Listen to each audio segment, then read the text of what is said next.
What the Actual Fork podcast is co-hosted by two intuitive eating registered dietitians, yours truly, Sammy Previtt, owner of Fine Food Freedom, and Jenna Warner, owner of Happy, Strong, Healthy. We can't stand diet culture bullshit and love keeping it real. Our mission is for all humans to believe that they are made for so much more than chasing a smaller body. We are also here to share with you that food can be fun and pleasurable again. Although we are medical professionals, we are human too. We are not afraid to share our deepest, darkest secrets and how years of our lives were taken by diet culture. We started this podcast so no human has to feel alone in their journey towards food freedom. So get comfy and join us for a casual convo where you can expect to laugh, cry, learn, and grow. Welcome back, everyone, to What the Actual Fork podcast. Today, we had the absolute pleasure of speaking with Dr. Taylor Arnold, who is at growing.intuitive.eaters on Instagram. And oh my God, was that a conversation? Let's tell you a little bit more about her first, and then tell you a little bit more about what you have to look forward to in this episode. So Dr. Taylor Arnold is a picky eating and pediatric nutrition expert. She specializes in helping parents shape healthy relationships with food so their kids eat more veggies and don't obsess over sweets. Dr. A is a mom of two, has a PhD in nutrition, and is a pediatric registered dietitian. She has a YouTube channel and a podcast where she provides free content and courses to parents about healthy feeding, picky eating, and infant solids introduction. Her mission is to change the world by making this information accessible and affordable to everyone, and to help parents raise the next generation of eaters to love and nourish their bodies. And I want to put a huge emphasis on the word free, which she tells us in the episode today. But I think as of like the beginning of the new year, every single course that Dr. Taylor puts out is free, which is just wild. And that's like, I feel like my jaw hit the table when she said that. It's amazing.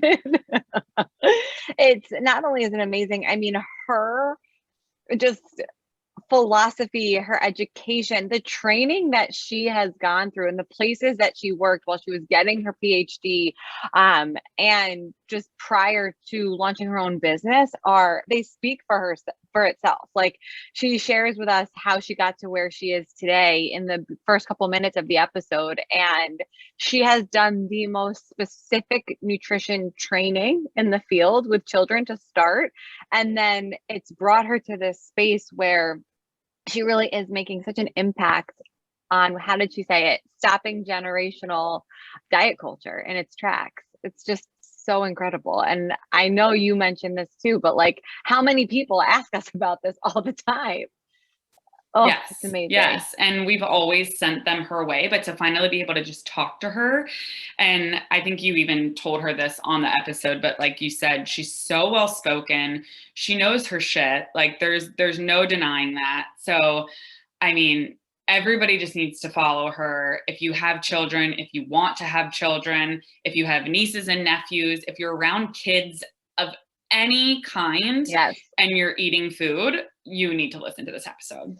I was just going to say, if you're near children in your life, this is such a great resource just to understand, like, the way we talk about this all the time, that words matter, but with children, like, we've never gone there on this podcast. And just to understand that, like, what you say, how you say it, when you say it, all of these things are so intentional in a kid's mind. And the way that she just put some examples out there today were just mind-blowing. And I'm going to listen to this episode again in a couple of years when Noah's eating real food and I need a reminder. But her Instagram page is full of such incredible resources and thought-provoking conversations. And we're just pumped for you to hear this episode today. Yes. And I feel like you've probably experienced this too, Jenna, but like because we both work with more of the adult population, but like once we have clients that have really found food freedom and are really confident in their intuitive eating, you know, when they're around family, whether it's at holidays or functions, like hearing how their sisters talk to their children and like they like will message us being like, oh my God, like, what do I say? Like, I don't want my niece or nephew to grow up like in diet culture. And so I feel like this can just be such a great tool to send to people. And again, not because you have to parent this way or you have to change what you're doing. I think Dr. Taylor did a great job of explaining that, but just how we always talk about creating that curiosity of how our language and how what we're doing is affecting the younger generations. And it's so cool to think about like all of the kids that are being affected by Dr. Taylor, like they're going to be adults one day. And she is literally raising probably thousands of intuitive eaters by teaming up with their parents. So we'll stop talking because this episode needs to be heard immediately. So enjoy. Welcome back, everyone, to What the Actual Fork podcast. Sam and I are so excited. We were talking about how excited we were before we hit record. And now that we're here, I'm like, I don't even know what to say to intro this incredible guest. But we have Dr. Taylor Arnold here, who is at growing.intuitive.eaters on Instagram. And like Sam said, before we hit record, same thing for me. If anybody ever has questions about intuitive eating and children, I don't answer them because I am not an expert. We just send them to you. And so I told Sam this a little earlier that I don't even have any questions. I just want to learn and listen to you because you give out so much incredible information on your social channels and you are just the expert. So we're so grateful to have you here. Dr. Taylor, you probably weren't always an intuitive eating specialist for children, and we would just love to hear how you got to where you are. You can take, I'm using Sam's words, 30 seconds or 30 minutes, and just tell us a little bit more about you and how you got to specialize in this incredibly niche space. We would love to hear it. Sure. So let's see. I've always wanted to work with kids. So I did not do intuitive eating when I started. During my graduate work, I volunteered with kids doing medical diets for kids with PKU, which is an inborn error of metabolism where they have trouble metabolizing certain amino acids. And so their diets have to be heavily modified and tracked meticulously from infancy. And then during my PhD research, I focused on vitamin B12 supplementation in vegetarians and vegans. When I graduated from my doctoral program, I went to a children's hospital where I implemented the ketogenic diet for kids who have epilepsy in the neurology department. And that was really cool because I worked inpatient, outpatient, in the ICU, and just in, outpatient working even with school nurses for our kiddos. And I found my love for educating families there. I loved the initial diet education for kids who are just starting on the ketogenic diet on how to implement that. So knowing that I loved education piece, I got a job at a graduate school where I taught nutrition. And from there, I saw adults and pediatric patients at a clinic, and then solidified my love for working with kids. Dietitians who work with adults are fabulous, but they're just not as cute as kids. Adults are just not as cute. And so I just realized that I wanted to specifically focus on kids, and I wanted to help as many people as possible. And I started to find that in this online education space was the way that I could reach as many people as possible and bring this information to as many people as possible. So I started to kind of get into eating behavior things and doing some more research on that after I started my Growing Intuitive Eaters business, and I just fell in love with it. I mean, I work a lot with helping families, especially moms, but who have struggled with disordered eating themselves and want to break the generational cycle of disordered eating. And it's just such a rewarding area to be in because it's just working with these parents who have struggled with body image issues, eating disorders, or disordered eating for most of their life. And now they have kids and they want nothing more than to raise healthy eaters because they know the struggles that they've gone through. And these parents are just so passionate about helping raise their kids with a healthy relationship with food. And so I love working with populations like that. So here I am. I love everything that you just said. And it was funny when you were saying initially, you're like, I love working with kids because they're cuter. But then you went on to say, like, working with families, because my head goes right to thinking about the number one question I get about kids in my inbox is like, my kid is addicted to sugar. I've put a lock on the pantry. I have struggled with my weight my whole life. I don't want my child to do that. What do I do? Right. Mm-hmm. And so obviously I have an answer for this, but I just want to flip that question right over to you, Taylor, and hear how you would take that. Well, that's a big question. And I'm not sure I can answer it in a one podcast, but I will try my best. So there's lots of approaches that we can take with kids when it comes to sweets, and people who are listening to your podcast are familiar with intuitive eating. So I'm assuming that much. You have a wonderful audience. So the exact principles of intuitive eating, we can't apply them directly to kids because kids are not mini adults, right? Like they still are working on developing their executive functioning skills and critical thinking skills and decision-making skills. And they're really impulsive. And I mean, sure, adults need to work on those things too, but so kids still need boundaries, whereas like a child won't go to the grocery store and buy what they want for their lunch and then make their lunch. Like a 5-year-old is going to be working on developing their eating behaviors within the boundaries that their families set for them. So I kind of want to preface that because I see a lot of people commenting like, oh, if I want to raise my intuitive eater, like, why can't I just let them eat whatever they want, whenever they want? But we still need to have boundaries for our kids so that we can help them develop those intuitive eating practices or retain those intuitive eating practices because they're growing up in a world that's full of diet culture. So we have to kind of help shape that growth for them. So as far as desserts, there's a couple like quick tips that I want to give your listeners. So first is we want to be careful with the food language that we use in our house. And this is something that you guys talk about with your adult clients too. So we don't want to associate a moral value with food. We raise our kids talking all about good and bad and what is acceptable and not acceptable behavior. And we teach them things like cheating is bad. We would never want them to cheat on a test or cheat in a sports event. So when we call a food, this is my cheat meal, or this is my cheat day, they're learning cheating is bad. And now you're saying this food is cheating. And so they're going to associate that food being bad. And it's very confusing. And so we want to avoid these moral terms with food like good or bad, cheat or treat.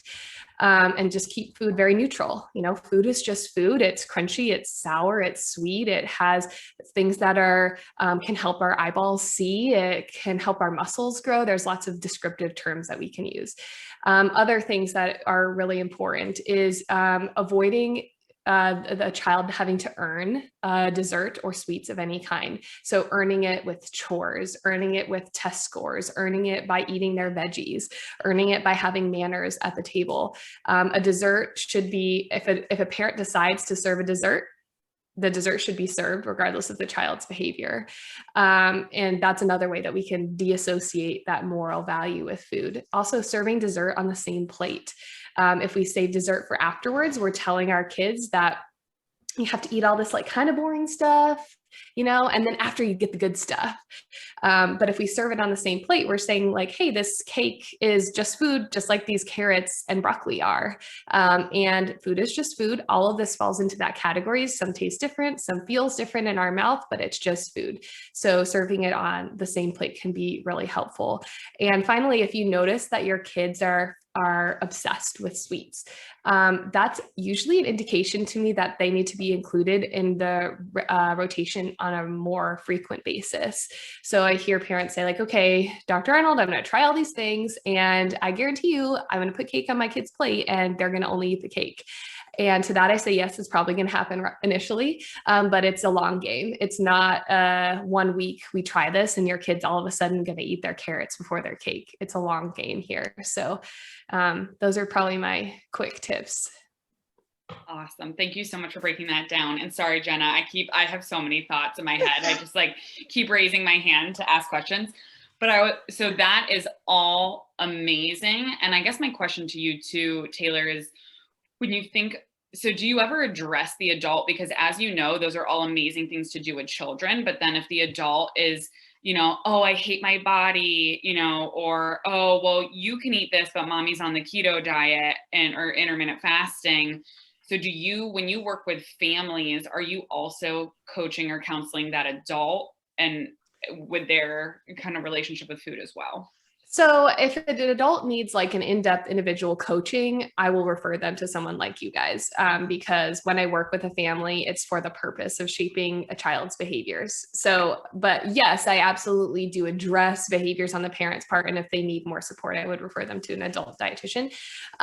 However, I do think yes. And I think that I don't want that to deter parents from starting to work on their kids' eating behaviors, because I get people saying like, hey, I want to work on my kids' eating behavior, but like, I really struggle with my relationship with food, or I'm still not in the place yet where I'm ready to commit to intuitive eating. And I still feel like I want to lose weight, but like, I still want to help my kid develop a healthy relationship with food. So is it a lost cause? And the answer is absolutely not. It's not a lost cause at all. And I think it's a beautiful thing to let your kid see you working through your own eating behaviors, because they see you putting the time and effort into improving that for yourself. And it shows them how important that is. So I think that that's really powerful. But yes, we do talk to parents a lot, or I do talk to parents a lot about like your own language around food needs to be completely overhauled. If we're using those terms for yourself, like terms for your body, for example, need to be positive. So I talk to parents a lot about like positive body talk in front of your kids in the mirror. So an example is the other day, I actually have a post in the works on this, but I'll share it here. When I was postpartum with my son, I was looking at my belly in the mirror, and my daughter saw me looking at it. And I was like froze for a moment, because I'm like, took this as an opportunity. And even though I wasn't feeling the most confident ever in my body, I said, hey, I really like my belly. This is really cool because your brother was in there and now he's here. And he's here because I carried him in my belly. And then my daughter walked out of the bathroom and said, I love my belly too. And so that's just like a really cool example of, you don't have to be a perfect intuitive eater, and you don't have to feel 100% confident in your body, but trying your best to work on that in front of your kids and be an example for your kids can help you too. So yeah, I do talk to parents a lot about shaping their own behaviors and language. You're amazing. And I just stole the mic. I put the hand up. Thank you. There's just like, I have so many things swirling in my head, but I see so much of your inspiration for a lot of your posts or your teaching moments on your posts coming from things that your daughter, it seems, comes home with from school. Mm-hmm. And I actually had the opportunity to speak earlier today with a high school class about intuitive eating, and none of them have ever heard of it before. And so I can imagine with little sponges, how old's your daughter? She's only 3. So Okay. So with little sponges at school, like learning, I think one of the posts said your daughter learned to say, I'm chubby, or you're chubby at school, or learning just different things at school that maybe either come out of teachers' mouths or kids that are learning diet culture at home. I guess the 2-part question. One would be, how do you address that to like help her remember, even though you know she's going to be in school for hours a day going forward, right? Surrounded by different lessons. How do you reinforce that at home? And then part 2 would be, how can we make a difference in these schools? I find that, and I've actually had a bunch of people in my DMs mention this before, that intuitive eating and the school schedule is like backwards land. Like kids have to eat lunch at 10 o'clock in the morning, even if they're not hungry. Yes, some of them are hungry, but then it just throws off the rest of their intuitive plan for eating. If they're hungry at 3 o'clock, they can eat, or whatever the case may be. How can we change this? So that's a good question. And I will say, I don't recommend, first of all, I just want to address your schedule question. I don't recommend, at least with young kids, just letting them eat whenever they want during the day. I think a schedule is really important, because when we let our kids snack and graze, one, it's okay for them to experience hunger, because they need to know what hunger feels like, and they need to know what full feels like. And if we let them snack throughout the day, we typically don't help them recognize those hunger and fullness cues, and we're lacking those boundaries. So I recommend having like a schedule, but being flexible. Like if your kid is running around on the soccer field for 2 hours, and their snack is an hour away, don't just say, hey, you got to wait because it's schedule. We need to be responsive. That's called responsive feeding to their needs. But if dinner is in, for example, 30 minutes and they're a little bit hungry, it's absolutely okay to say, you know what, dinner's in 30 minutes. I know you're hungry. It's almost ready, because that schedule and those boundaries are still important. So we're not quite to the point yet where I would recommend like a 5-year-old have that intuitive eating schedule that an adult would. So I'll say that. But when it comes to schools, first, I think it's really important to think about, it's important to bring teachers into this discussion, because I have all these opinions, and I don't know if you saw in my post, but my sister is a teacher too. And I was talking to her about this, and her point was that, although you're an expert in intuitive eating and pediatric nutrition, there is also like the bounds and parameters that schools have to have. Like you said, lunch has to be on a certain schedule, or, some kids don't have access to food at home. And so the way that they might feel they need to eat at school might be different than those who do have access to food at home. And some parents don't want their kids to not have any pressure to eat their veggies. And some parents don't want to implement an intuitive eating model with their kids. And while I think intuitive eating is great to implement their kids, obviously, look at what I'm doing in my work, but it's not up to me to tell the school how they should parent another parent's child. So, I have to keep that in mind too. Now, what I do to help my daughter reinforce these thoughts and attitudes. This is a good question for if your kid is in school. It's a good question for if you have like divorced or separated parents and there's other food rules at the other parent's household. If they're going to like grandma's house for 2 weeks during the summertime and there's different food rules there, the best thing that you can do is to be consistent with your food schedule, or your food routine, your food rules, your food attitudes, behaviors at home, because you want to instill them with the ability to still implement that when they're out of the house. Because the reality is we're not going to be around our kids all the time. Even from a young age, they're going to preschool and they're gone for like 6 to 8 hours a day, depending on a parent's work schedule. So you just have to do your best to implement that at home. And I tell my daughter, sometimes the rules around food are different for other people. And this is the rules in our house. And this is the rules for you. And it might change when you go to school, but when you get home, this is how things work. So that's really the best that we can do at home, is empower them. And as they get older, we want to empower them with information about why certain behaviors can be concerning, or we want to empower them with the ability to say no, like when they're older. So if a teacher tells them, hey, you have to eat your vegetables first before you can have that cookie in your lunchbox, and they're 10, at that point, we can empower them to say, actually, my mom says it's okay for me to eat my cookie first. But when you're dealing with a 3-year-old, it's really hard to encourage that. And so when it comes to school, if there's a behavior that's especially concerning, reach out to the teachers. Our teachers are not trained on eating behaviors with our kids. And so we cannot expect them to implement certain rules or attitudes, because really they love their kids and they are just trying their best. And like you said, a lot of people haven't heard of intuitive eating, and the reality is maybe a lot of teachers haven't heard of that either.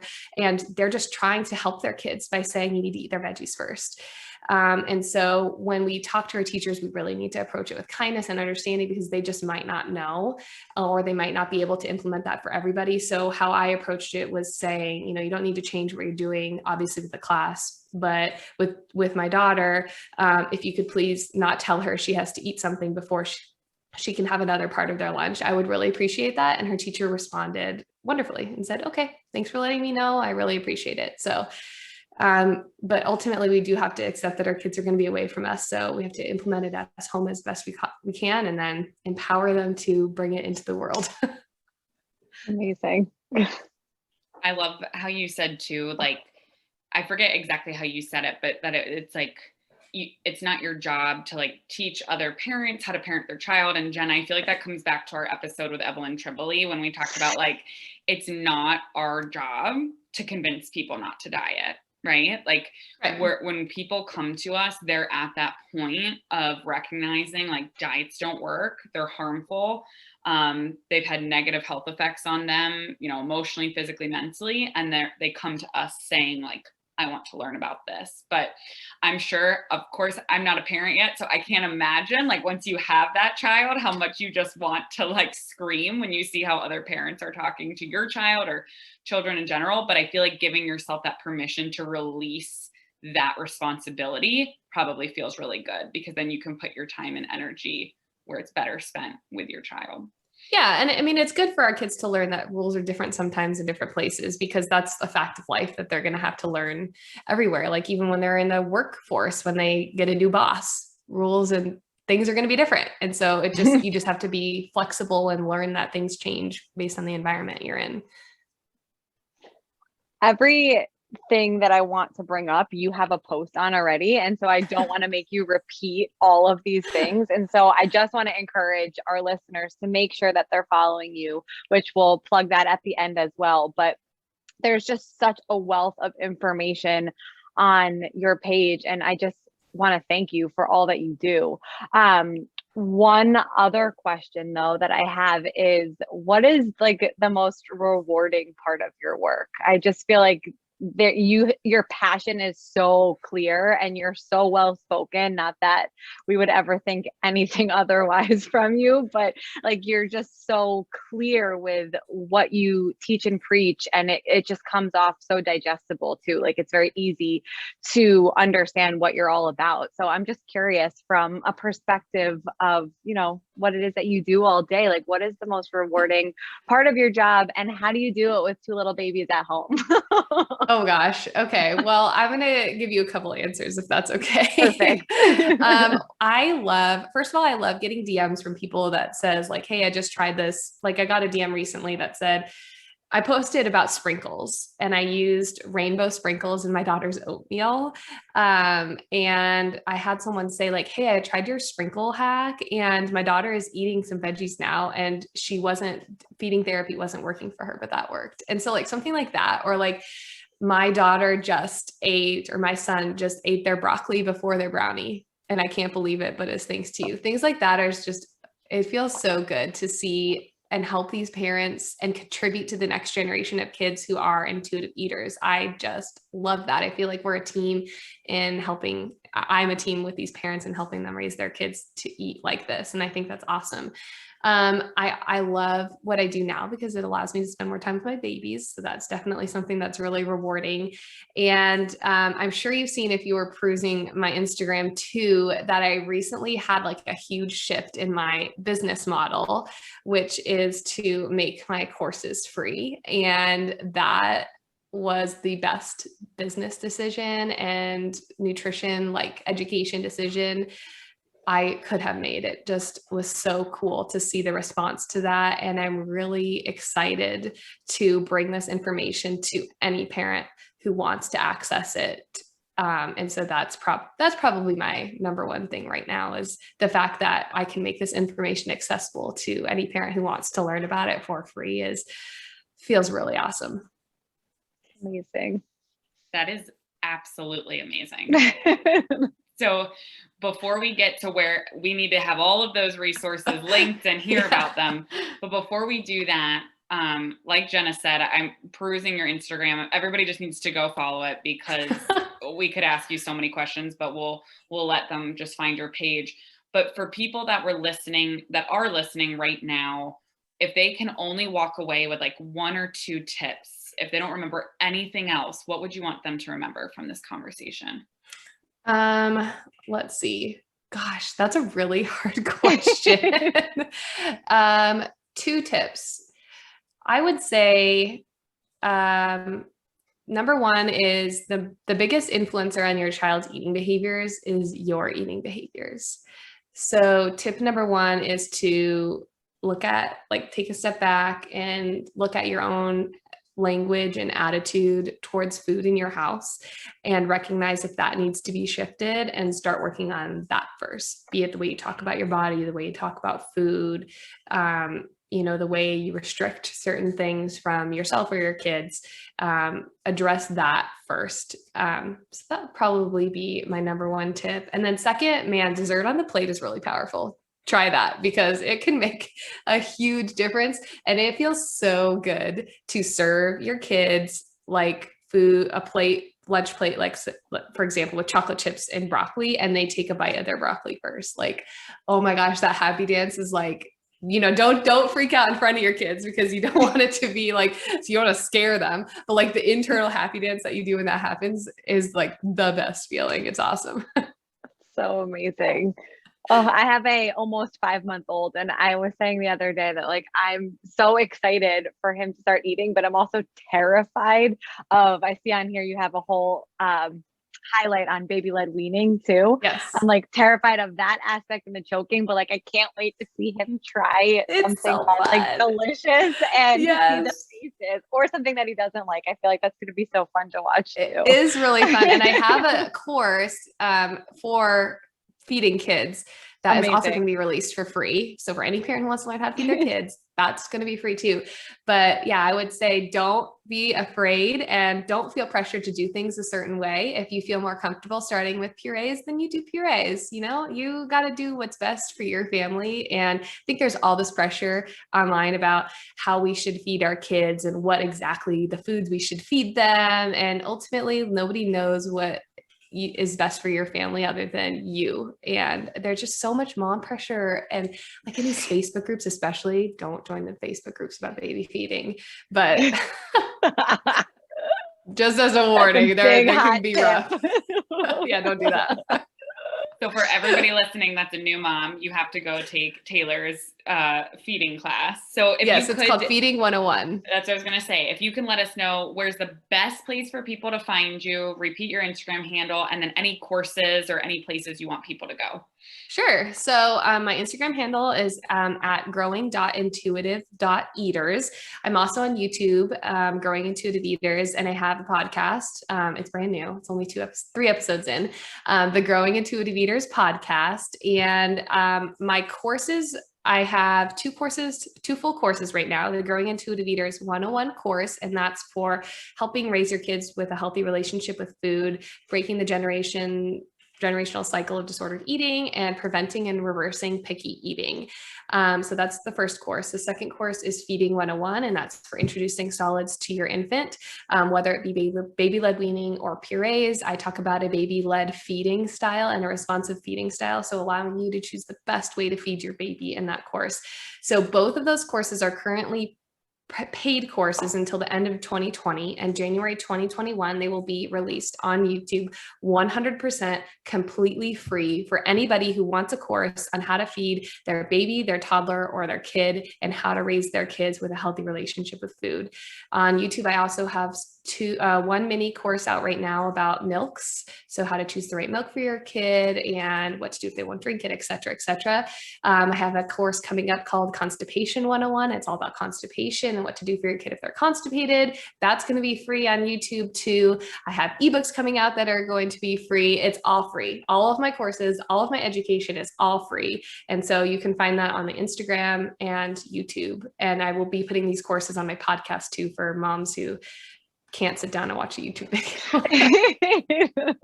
This is amazing. Thank you so much for sharing everything with us today. I know that our audience is going to love this. Thank you. It was a pleasure. I love talking. I could keep going. So it's been a pleasure. Guys, thank you so much for listening to another episode of What the Actual Fork Pod. We know there are a lot of pods out there, and we are so grateful that you are here listening with us. If you enjoyed this episode, please be sure to subscribe, like, share with all your friends and faves, and follow along with us on social at What the Actual Fork Pod. We promise to continue to bring you the hottest topics, greatest guests, and the most fun you can possibly have while fighting diet culture bullshit. We love you, we appreciate you, and we will see you next week for a lot more fun.